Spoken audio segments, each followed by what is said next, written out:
বকলিয়াঘাটত অগ্নি আৰু আপতকালীন আস্থান মুকলি। শুক্ৰবাৰে বকলিয়াঘাটবাসী ৰাইজৰ এটি দীৰ্ঘদিনীয়া অভাৱ পূৰণ। বকলিয়াঘাটত অগ্নি আৰু আপতকালীন আস্থান নথকাৰ ফলত বিভিন্ন সময়ত বহু পৰিয়ালৰ বাসগৃহৰ লগতে বজাৰত কেইবাবাৰো অগ্নি সূত্ৰপাত হৈ বহু ঘৰ সম্পত্তি জুইত ভস্মীভূত হৈছিল। আৰু বকলিয়াঘাটত এটা অগ্নি আপতকালীন আস্থানৰ বাবে ৰাজ্য চৰকাৰক দাবী জনাই আহিছিল। 2022 চনত কাৰ্বি আংলং স্বায়ত্তশাসিত পৰিষদৰ নিৰ্বাচনী প্ৰচাৰ সভাত অসমৰ মাননীয় মুখ্যমন্ত্ৰী ডক্টৰ হিমন্ত বিশ্ব শৰ্মাই বকলিয়াঘাটত এখন অগ্নি নিৰ্বাপক বাহিনীৰ আস্থান দিয়াৰ প্ৰতিশ্ৰুতি প্ৰদান কৰিছিল। অৱশেষত শুক্ৰবাৰে বকলিয়াঘাটত এটি অগ্নি আৰু আপতকালীন সেৱা আস্থান মুকলি কৰা হয়। মুকলি কৰে স্বায়ত্ত পৰিষদৰ কাৰ্যবাহী সদস্য মধুৰাম লেখথি। এই বাতৰি লাভ কৰি বকলিয়াঘাটৰ ৰাইজ উৎফুল্লিত হোৱাৰ লগতে চৰকাৰক ধন্যবাদ জনায়।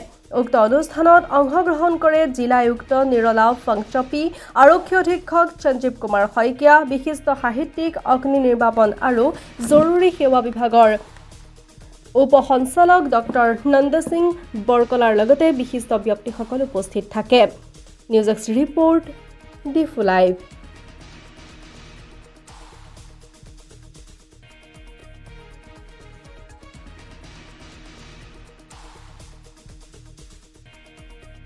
কাৰ্বি আংলং ৰাইজৰ লগতে আমাৰ স্পেচিয়েলি আমাৰ বকলিয়াৰ ৰাইজ লগতে আমাৰ লাংখেৰ এৰিয়াৰ যিমানখিনি আমাৰ কাৰ্বি আংলং জিলাৰ বাসিন্দা আছে, আমাৰ সকলোৰে কাৰণে অতি গুৰুত্বপূৰ্ণ আৰু পবিত্ৰ দিন।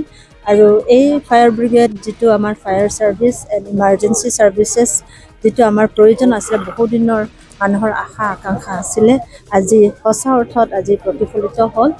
সেইখিনিৰ কাৰণে আমি অসমৰ মাননীয় মুখ্যমন্ত্ৰী ডক্টৰ হিমন্ত বিশ্ব শৰ্মা ছাৰক ধন্যবাদ জ্ঞাপন কৰিছোঁ।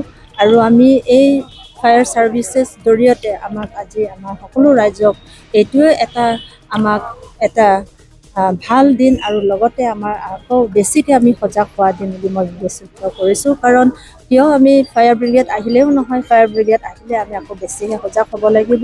আৰু আমি সকলোৱে মিলি পেলাই আমি নিশ্চয় যিমানখিনি ইয়াত ডিজাষ্টাৰ কেতিয়াবা মাজে মাজে আমাৰ অঞ্চলত হয়, সেইখিনি আমি এটা সাহসত আমি আগত বা আমি থিয় দিব পাৰিম সকলোৱে। আৰু সেইখিনি কৰিবলৈ যাওঁতে ৰাইজৰ সহায় সহযোগিতা লাগিব। আৰু আমি নিশ্চয় আমি অহা দিনত আমি এনেকুৱা ধৰণৰ জুইৰ লগত কেনেকৈ আমি কিবা কাম কৰিব লাগে সেইখিনিও আমি গ্ৰামাঞ্চলত আমি আৱেৰনেছ প্ৰগ্ৰাম কৰিম। কাৰণ এইটোৰ কাৰণে সেইকাৰণে আজি বহুত গুৰুত্বপূৰ্ণ দিন আৰু আনন্দিত দিন। সমগ্ৰ আমাৰ কাৰ্বি আংলং ৰাইজৰ আৰু আমাৰ বকলিয়া বা লাংখাৰ বাসিন্দালৈ এটা বহুত ডাঙৰ এটা এচিভমেণ্ট বুলি ক'ব লাগিব। কাৰণ যোৱা 2022 চনত যিহেতু ইয়াত নিৰ্বাচন প্ৰচাৰ সভা আছিলে, সেই তেতিয়া মাননীয় মুখ্যমন্ত্ৰী মহোদয় ডক্টৰ হিমন্ত বিশ্ব শৰ্মা ছাৰে তেখেতে এই গণসমাৱেশত উপস্থিত থাকি ৰাইজৰ যিটো আপত্তি দিছিলে বা মেমৰেণ্ডাম তেখেতৰ সন্মুখত যিটো দিছিলে, প্ৰথম যিটো মেমৰেণ্ডামত যিটো উল্লেখ কৰি আছিলে এইটো ফায়াৰ ব্ৰিগেড ষ্টেচন। গতিকে আজি 3 বছৰ পাৰ হৈছে। যোৱা কেইদিনমান আগত মাননীয় মুখ্যমন্ত্ৰী মহোদয়ে কাৰ্বি আংলং অট'নমাছ কাউন্সিলৰ যিমানটো প্ৰতিনিধিসকল আছে, মাননীয় মুখ্য কাৰ্যবাহী সদস্য ডক্টৰ তুলিৰাম ৰভাং ছাৰে নেতৃত্ব লৈ আমি মুখ্যমন্ত্ৰী মহোদয়ক সাক্ষাৎ কৰি 22 তাৰিখ দিনাখন আমি তেখেতৰ পুনৰ 2022 কথা তেখেতৰ মনত পেলাই দিছিলোঁ ফায়াৰ ব্ৰিগেড ষ্টেচন কথালৈ।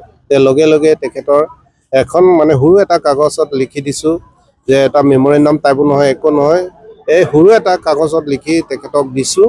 দিয়াৰ লগে লগে ৰাইজৰ কাৰণে ইমান যে সন্মান দিছে, এই সৰু এটা কাগজ লিখি এই ফায়াৰ ব্ৰিগেড ষ্টেচন 2 দিনৰ ভিতৰতে এই লাংখাৰ সমষ্টিত তেখেতে পঠিয়াইছে। আৰু আজি শুভ উদ্বোধন আমি সভা আয়োজন কৰিবলৈ সক্ষম হৈছে। গতিকে মাননীয় মুখ্যমন্ত্ৰী ডক্টৰ হিমন্ত বিশ্ব শৰ্মা ছাৰক তেখেতক অশেষ ধন্যবাদ জ্ঞাপন কৰিছোঁ।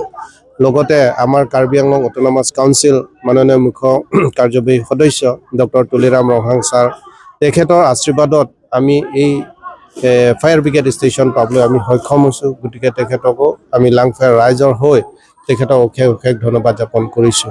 অসম অগ্নি নিৰ্বাপক আপতকালীন বিভাগৰ তৰফৰ পৰা বকলীয়াবাসী ৰাইজৰ বাবে আজিৰ দিনটোত এটা ভাল খবৰ প্ৰদান কৰিছে যে আপোনালোকৰ এই বকলীয়াত অসম অগ্নি নিৰ্বাপক আৰু আপতকালীন বিভাগৰ এটা আস্থান ইয়াত প্ৰতিষ্ঠা হৈছে আৰু সেইটো এই অঞ্চলৰ বাবে ভাল খবৰ। মই কাৰ্বি আংলং জিলাত কাম কৰি থাকোঁতে বকলীয়াত প্ৰায় 4বাৰমান জুই জ্বলিছিল। তেতিয়াৰ পৰাই ইয়াৰ ৰাইজৰ এই দাবীটো আছিল আৰু বৰ্তমান চৰকাৰ কাৰ্বি আংলং অট'নমাছ কাউন্সিল এওঁলোকে লাগি মেলি আমাৰ ডাইৰেক্টৰ অফিচত এই ব্যৱস্থাখিনিৰ বাবে কৰিবলৈ কোৱাত আমি সেই কামটো কৰিছোঁ আৰু এই কামটো কৰি মই নিজে খুব সুখী অনুভৱ কৰিছোঁ আৰু কাৰ্বি আংলঙৰ বকলীয়াবাসী ৰাইজক ধন্যবাদ জনাইছোঁ। এই আস্থানটোৰ জৰিয়তে কাৰ্বি আংলঙত মুঠ 4টা আস্থান হ'ল আৰু গোটেই অসমত 152টা ষ্টেচন, এই বকলীয়া ষ্টেচনটো সংযোগ কৰি 152টা ষ্টেচন সংযোগ হয়।